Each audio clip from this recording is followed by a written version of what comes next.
Bonjour et bienvenue dans votre JT d'Agri85 TV du vendredi 6 mai. Cette semaine, nous sommes en direct de l'usine La Boulangère qui vient de rejoindre la démarche agri-éthique. Tout de suite le reportage, bon JT. Et il y a simplement un petit logo qui dit « Cette entreprise s'engage avec agri-éthique ». D'ici un mois, les produits La Boulangère auront tous une nouvelle étiquette confirmant l'engagement de l'entreprise dans la démarche agri-éthique. Pour les acteurs de la filière, il s'agit avant tout de travailler ensemble. Je crois que la démarche, elle est gagnant-gagnante.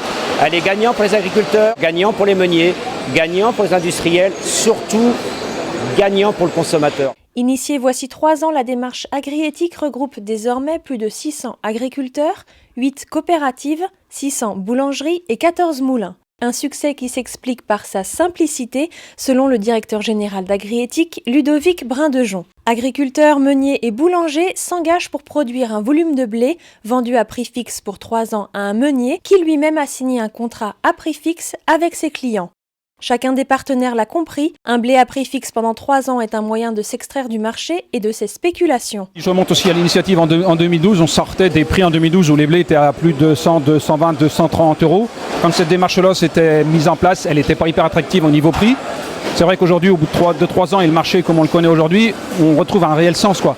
Et on se dit que demain, même si le blé remontera peut-être à 200 et plus, on se dit qu'avoir une démarche comme ça à 3 ans avec un prix sûr, qui couvre au moins nos coûts de production et assure le revenu, c'est très très important et rassurant. La sécurisation du prix du blé est bien au cœur du pacte tripartite. Mais la démarche entend aller encore plus loin, un pacte sociétal avec préservation de l'emploi local et de l'environnement. Aujourd'hui, c'est une réelle démarche qui fait réellement du sens et chez les agriculteurs, et quand nous effectivement on se retrouve face au boulanger, on trouve un réel sens et on se reconnaît, quoi, et on s'écoute. Aujourd'hui, 100% des produits La Boulangère sont fabriqués avec de la farine agri-éthique. On s'est même engagé au-delà de ces volumes-là parce qu'on espère, comme on s'engage sur du long terme, sur 3 ans, on espère que nos volumes vont se développer. Donc on a pris en compte ce développement de produits. À Mareuil-sur-Lay, Laurence et Thierry Gileso ont choisi d'installer une unité de méthanisation dans leur exploitation. Lancé en 2011, le projet a vu le jour après 4 années d'études techniques et économiques et un investissement d'1 800 000 €. On avait compris que nos productions agricoles allaient être soumises à des aléas de prix très très importants. On avait déjà mis du photovoltaïque en place en 2010 et on voulait trouver une production nouvelle qui nous permette d'assurer un revenu régulier au fil des années. On souhaitait aussi s'inscrire dans un schéma environnemental, voilà, donc on cherchait à se diversifier.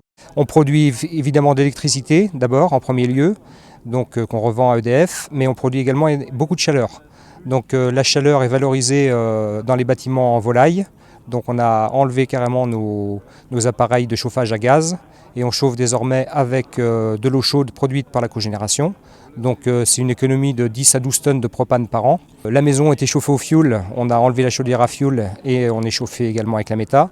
Au-delà de la production d'énergie, cette nouvelle activité leur a aussi permis de conserver un salarié à temps plein et de déléguer leurs travaux de culture à une entreprise pour consacrer plus de temps à l'élevage.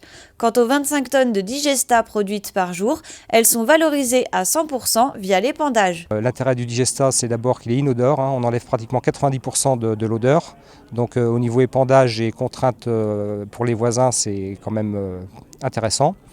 Et le digesta liquide notamment représente un fort potentiel au niveau azote ammoniacal, donc qui est utilisable par les plantes tout de suite. Et avec ça, on estime qu'on va économiser 70 à 80% des engrais chimiques qu'on achetait auparavant. Moi, je pense réellement que c'est une opportunité pour l'agriculture, et vu le contexte économique qu'on connaît actuellement dans nos productions classiques, il faut se pencher dessus et que c'est sûrement une opportunité qu'il faut saisir. Suite aux épisodes de gel qui ont touché le vignoble vendéen, le syndicat de défense de l'appellation Fief Vendéen a adressé cette semaine un courrier au préfet de Vendée. Il sollicite le classement de cet événement en calamité agricole pour l'ensemble des vignobles.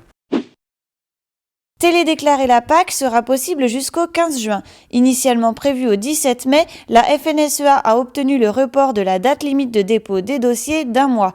Pour toute question concernant la PAC, n'hésitez pas à contacter le service animation. Un formulaire de préinscription au plan de soutien agricole 2016 est disponible sur Agri85. Mis en place suite à la dernière cellule d'urgence, il a pour objectif d'envoyer aux exploitants concernés les formulaires officiels des parutions et d'anticiper l'instruction des demandes par les partenaires, notamment les banques. Le concours photo 2016 des jeunes agriculteurs de Vendée est lancé. C'est sur le thème « Agriculteur, un métier moderne » que les photographes amateurs sont invités à s'exprimer.